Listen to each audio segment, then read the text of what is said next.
Hola, este es el curso de tomografía cardíaca. Mi nombre es María José Bozalé. Soy médica pediatra y cardióloga infantil. Me desempeño en Diagnóstico Maipú en el Departamento de Imágenes Cardiovasculares No Invasivas y en el Hospital Nacional Alejandro Posadas en la sección Cardiología Infantil.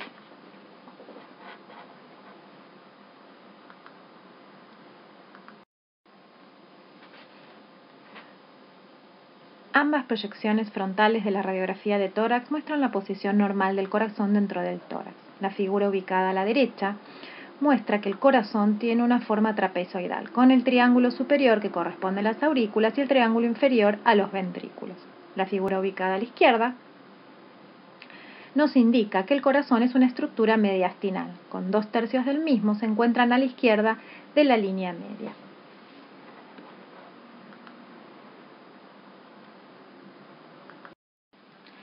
Es muy importante en el diagnóstico de las cardiopatías congénitas conocer la anatomía cardíaca, ya que cada cámara, válvula o vaso puede encontrarse en cualquier lugar. En la proyección tridimensional que observamos en esta diapositiva, lo que observamos es que el borde derecho del corazón se encuentra conformado en el sector superior por la vena cava superior y en el sector inferior por la aurícula derecha. El borde izquierdo está conformado en el sector superior por la arteria pulmonar, en el sector medio por la orejuela izquierda y en el sector inferior por el ventrículo izquierdo. Vamos a hablar ahora de la anatomía intracardíaca. Vamos a comenzar describiendo la aurícula derecha y la aurícula izquierda. La aurícula derecha presenta en forma característica la orejuela derecha, que es triangular de base ancha y bordes romos. Presenta también la crista terminalis que separa la porción lisa de la porción trabeculada. En el tabique interauricular encontramos la fosa oval. Otras estructuras características son la vena cava superior, la vena cava inferior y el seno coronario, con sus válvulas respectivas, la válvula de Eustaquio y Tevesio.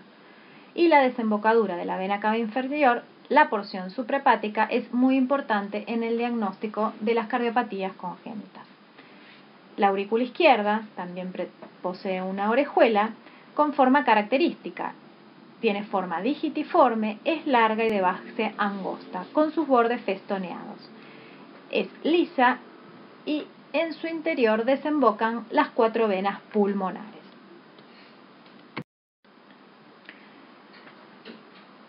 Describiremos ahora la anatomía tomográfica de las aurículas.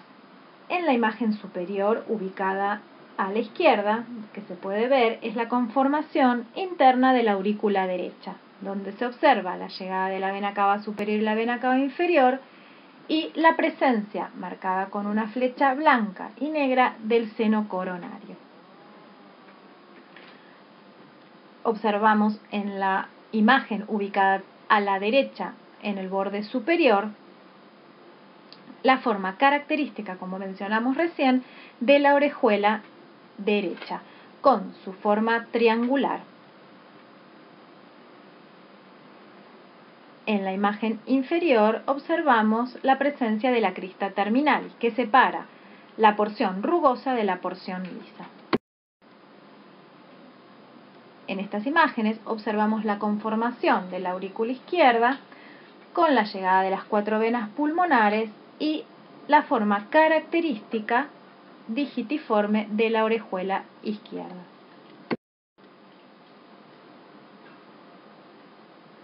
Continuamos con la descripción del ventrículo derecho. Ambos ventrículos presentan 3 porciones: el tracto de entrada, la zona trabeculada y el tracto de salida. El tracto de entrada es la válvula tricúspide, con una inserción más apical, característica en el diagnóstico para poder identificar la anatomía del ventrículo derecho, con inserciones septales. La zona trabeculada presenta 2 trabéculas gruesas, la trabécula septomarginal y la banda moderadora. Y por último, el tracto de salida, que es puramente muscular, donde se observa la crista supraventricular. Dicha crista tiene un cuerpo o septum infundibular que separa ambos tractos de salida y su extensión parietal, que se llama banda parietal o repliegue infundíbulo ventricular, que separa la válvula tricúspide de la válvula pulmonar. Observamos en estas imágenes la conformación interna del ventrículo derecho, con su tracto de entrada, donde podemos observar la válvula tricúspide, la zona trabeculada y el tracto de salida.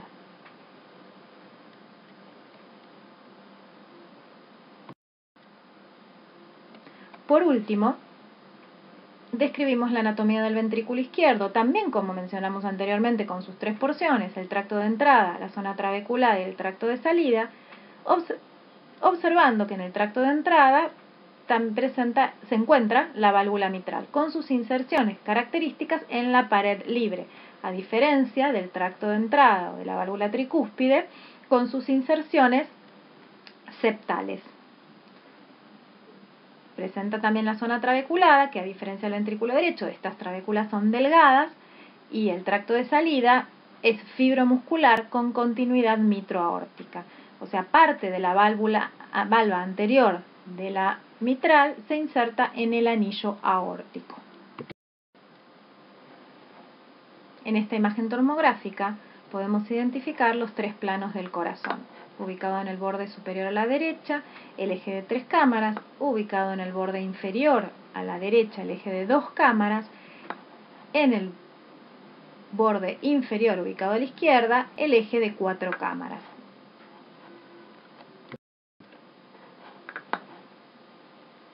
Continuaremos ahora hablando del análisis segmentario secuencial.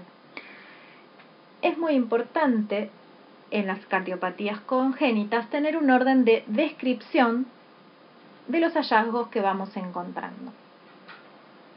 Por lo cual definimos el análisis segmentario como la evaluación anatomomorfológica del corazón y grandes vasos en base a 3 segmentos. El sector auricular, desde el punto de vista embriológico, denominado víscero auricular, el segmento ventricular, denominado desde el punto de vista embriológico asa ventricular, y por último, el segmento arterial, denominado troncus arterioso. Como vemos en la figura, ubicado en el extremo inferior, tenemos los 3 segmentos: el auricular, el ventricular y el arterial. Y sus conexiones: el auricular con el ventricular por la conexión atrioventricular y el ventricular con el arterial a través de la conexión ventrículo-arterial. El análisis se realiza en base a 2 características fundamentales: las relaciones o situs establecidas en cada segmento y las conexiones entre dichos segmentos, el aurículo ventricular y el ventrículo arterial. Es muy importante establecer la ubicación del corazón dentro del tórax para poder identificar si se trata de dextrocardia, mesocardia o levocardia. Comenzaremos describiendo el segmento auricular. Este puede ser solitus, inversus o ambiguo. El situs solitus es el situs habitual o común, donde observamos la aurícula derecha ubicada a la derecha, el hígado a la derecha, el pulmón derecho con sus característicos 3 lóbulos, el bronquio derecho epiarterial, que es corto, ancho y superior a la rama derecha de la arteria pulmonar. En el situs inversus, el hígado, el pulmón trilobulado y el bronquio epiarterial y la aurícula derecha están ubicados a la izquierda. En ambos existe concordancia tóraco-abdominal. En esta imagen podemos observar el situs habitual o común o solitus, y en la imagen ubicada a la derecha, la imagen en espejo o situs inversus. El situs ambiguo o indeterminado se define porque el hígado es simétrico y medial, habitualmente con discordancia tóraco-abdominal. Puede ser de 2 tipos: dextroisomerismo o levoisomerismo. El dextroisomerismo está caracterizado por asplenia, doble aurícula derecha, pulmón trilobulado y bronquios epiarteriales bilaterales. Son característicos del dextroisomerismo las malformaciones congénitas. Las más frecuentemente encontradas son aurícula común, válvula auriculoventricular común, ventrículo único de tipo morfológico o funcional, atresia o estenosis pulmonar, anomalía total del retorno venoso pulmonar o ausencia de seno coronario. El levoisomerismo está caracterizado por la presencia de poliesplenia, múltiples y pequeños vasos sobre la curvatura mayor del estómago, por una doble aurícula izquierda, una a la derecha y otra a la izquierda, pulmón bilobulado y bronquios hipoarteriales bilaterales. Son largos, más finos y oblicuos y están ubicados inferiormente a las ramas primarias de la arteria pulmonar. El hígado puede no ser simétrico. Las cardiopatías características o encontradas en el levoisomerismo pueden ser frecuentemente levocardia o menos frecuentemente dextrocardia, aurícula común, interrupción de vena cava inferior y continuación por ácigos, anomalía parcial del retorno venoso pulmonar, canal auriculoventricular o obstrucción al tracto de salida izquierdo.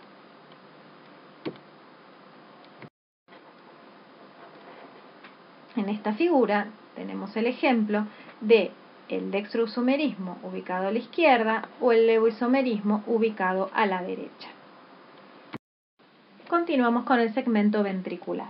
El segmento ventricular dextrogiro se define por la ubicación a la derecha del ventrículo derecho o de una cámara rudimentaria de tipo derecho, carece de tracto de entrada. El segmento ventricular levogiro se define por la ubicación a la izquierda del ventrículo derecho o de una cámara rudimentaria de tipo derecho. El segmento ventricular indeterminado univentricular se define por la existencia de un solo ventrículo sin cámara rudimentaria de tipo derecho o indeterminado.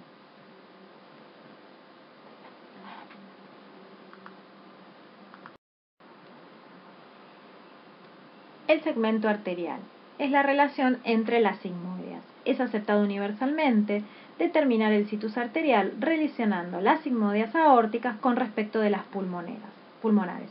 De tal modo, se habla de aorta a la derecha, de aorta, y aorta a la izquierda, L aorta.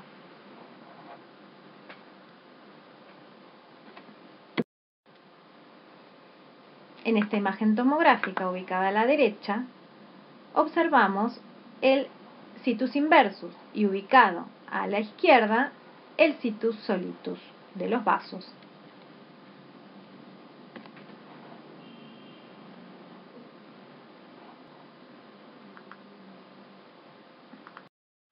Continuamos con la descripción de las conexiones. Las conexiones pueden ser conexión auriculoventricular o conexión ventrículo-arterial. Dentro de la conexión auriculoventricular encontramos dos tipos, la biventricular o la univentricular. La conexión biventricular existen en el segmento ventricular dos ventrículos. Esta puede ser concordante, discordante, indeterminada y doble salida auricular. La conexión auriculoventricular concordante o normal se define por la conexión de la aurícula derecha con el ventrículo derecho y la aurícula izquierda con el ventrículo izquierdo, con situs auricular solitus o inversus. La conexión auriculoventricular discordante se define por la conexión de la aurícula derecha con el ventrículo izquierdo y de la aurícula izquierda con el ventrículo derecho. La conexión auriculoventricular de tipo indeterminada ocurre cuando el situs auricular es un dextroisomerismo o un levoisomerismo.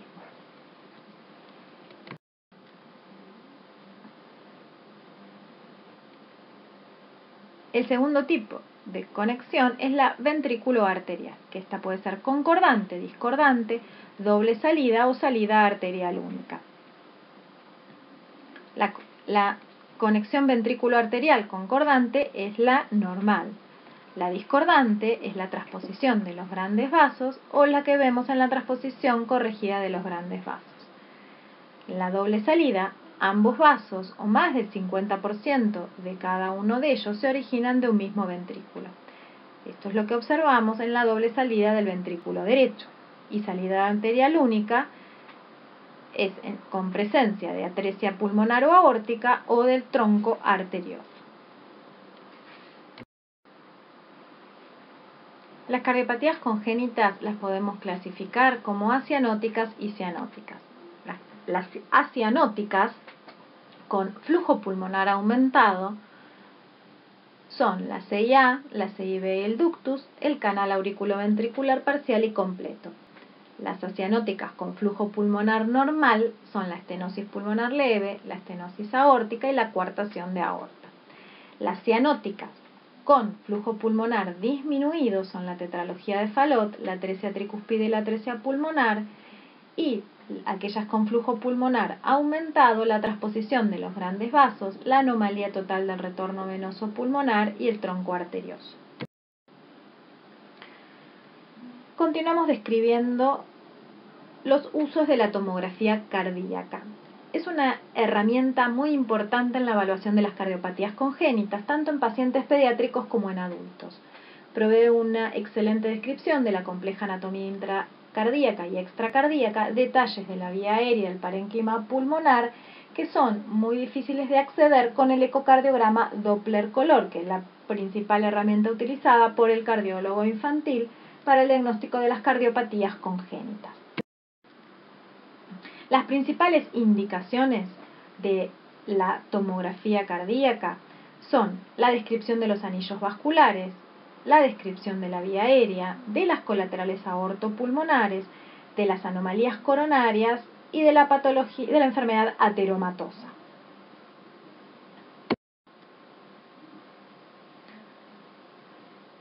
Por lo cual podemos decir que tienen indicaciones de primera elección, como dijimos recién, en la sospecha de anillos vasculares, las anomalías de la vía aérea, las anomalías coronarias, en la atresia pulmonar con colaterales aortopulmonares, que hoy en día, en muchos casos, reemplaza el cateterismo cardíaco, pacientes con implantes metálicos, patología de las venas pulmonares, ya sea estenosis, obstrucción o anomalías, y marcapasos o cardiodesfibriladores.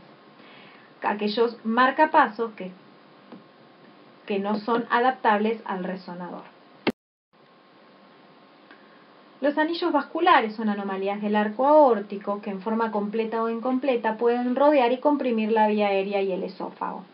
Como observamos en la figura, ubicado a la derecha, estamos en presencia de un doble arco aórtico. De cada uno de los arcos se originan en forma independiente las carótidas y las subclavias. Como se puede apreciar en la figura de la izquierda, se observa cómo a nivel de la vía aérea disminuye el calibre de la luz de la tráquea.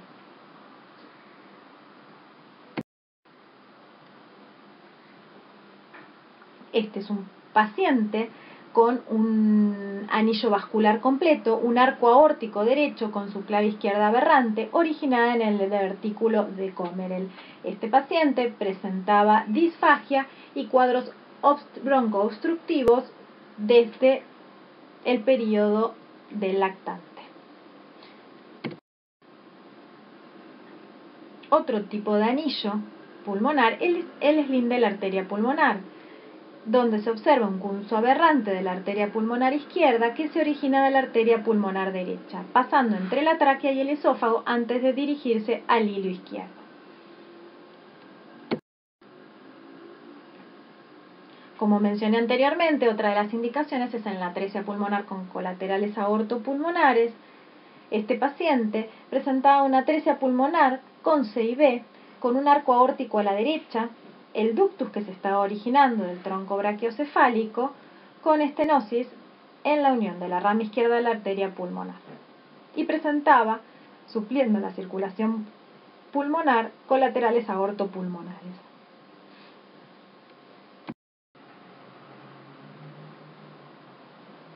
Se describe este paciente, que era un paciente con transposición de las grandes arterias, con cirugía de Senning, que en su evolución presentó un episodio de hemoptisis.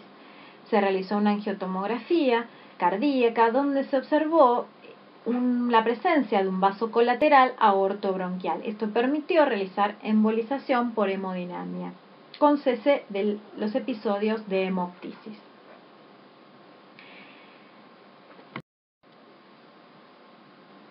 el mismo paciente, donde se puede observar el vaso colateral que se dirige a la pared bronquial.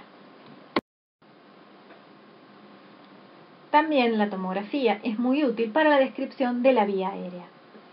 En el paciente de la izquierda se observa una anomalía bronquial donde el bronquio fuente izquierdo da origen a un bronquio puenteante que ventila el lóbulo pulmonar inferior derecho. La imagen ubicada a la derecha observamos un bronquio traqueal. Es muy útil también la tomografía, como mencionamos recién, en la descripción de las características de los bronquios. Por ejemplo, en la imagen ubicada a la izquierda, estamos ante la presencia de un paciente con un isomerismo izquierdo.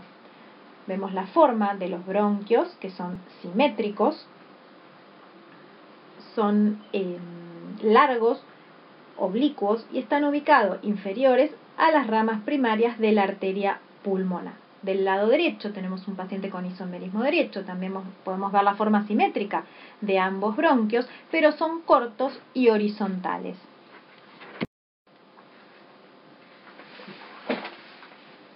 Como mencioné anteriormente, también es muy útil en pacientes que tienen colocados dispositivos metálicos y endoprótesis. La tomografía cardíaca es muy útil en la descripción de las anomalías de las venas pulmonares. Como se observa en la imagen tomográfica, se pueden observar las venas pulmonares izquierdas ingresando en el seno coronario. Este paciente se trata de una anomalía del retorno venoso pulmonar de las venas pulmonares izquierdas al seno coronario. Este es otro paciente con anomalía de las venas pulmonares derechas que drenan en la vena cava inferior. Este síndrome se denomina de la cimitarra. También se observa la presencia de una rama de la aorta descendente que irriga el lóbulo pulmonar inferior derecho, o sea que se encuentra asociado a un secuestro pulmonar. Y por último, una de las indicaciones principales es la evaluación de las arterias coronarias. Por ejemplo, en este paciente se puede observar el tronco de la coronaria izquierda naciendo del seno coronariano derecho. En este paciente también se puede observar otra anomalía coronaria donde no se aprecia el origen de la coronaria derecha. El tronco de la coronaria izquierda da origen a una circunfleja externa que cubre el territorio derecho. Como conclusión de todo lo hablado hasta este momento, la tomografía cardíaca es una importante modalidad en la investigación de las cardiopatías congénitas. Ofrece una excelente descripción anatómica de estructuras extracardíacas, vía aérea y parénquima pulmonar, donde el ecocardiograma Doppler color es insuficiente y ha disminuido el número de cateterismos diagnósticos. Aunque su uso involucra radiación ionizante, existen técnicas que se utilizan para reducir la exposición a radiación, manteniendo la calidad de la imagen.